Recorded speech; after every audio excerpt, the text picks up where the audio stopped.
Realism is a theory essentially about power and security. States exist in self-help system, and most of realists would say you seek autonomy. Because in a world where you can never trust anyone, you don't want to be interdependent. On the other hand, liberals believe in interdependence, think that it leads to peace, makes bonds stronger between nations. Realists don't believe in sort of utopian, model-headed schemes that would provide a perpetual peace in the world, based on some notion of a natural harmony of interest among states.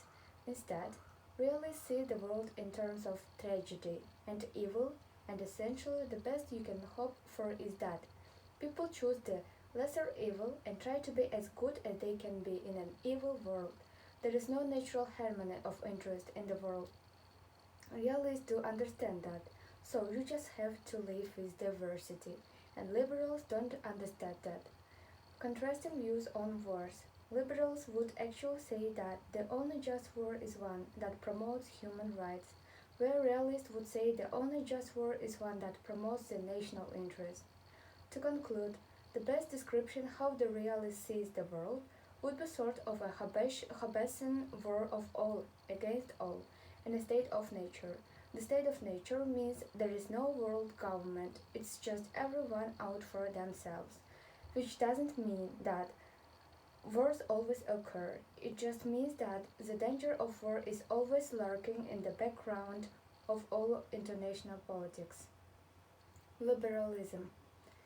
The basic definition of liberalism is that the international system creates opportunities for cooperation and conflict, and it's all up to the states and other actors in the international political system to either take advantage of those or not.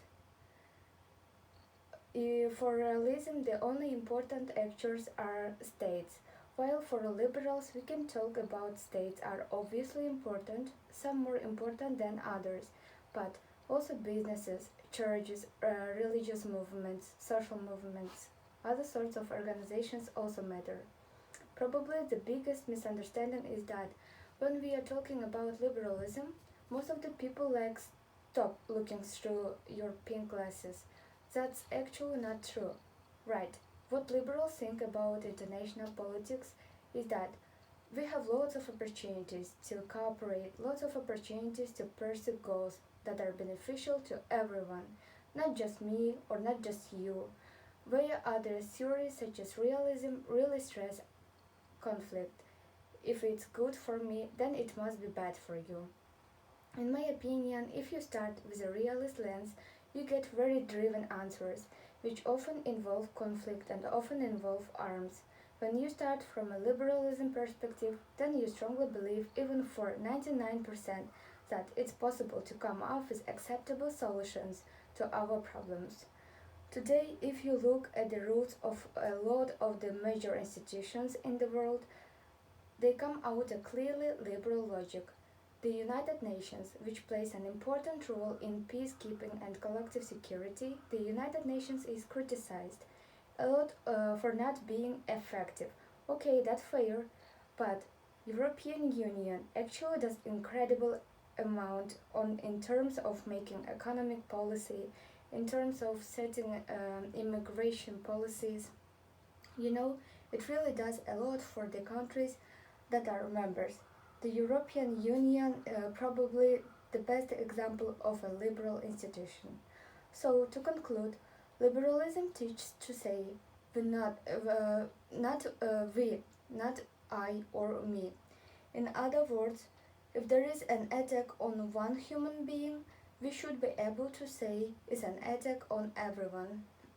To sum up, through most of the 20th century, realism provided better explanation than liberalism, including both world wars. However, examining the current events and issues, it's clear that the atmosphere has gone through a drastic transformation precisely following the Cold War. Thus, considering this change, it's only fair to conclude that liberalism provides a better explanation and description of the world today.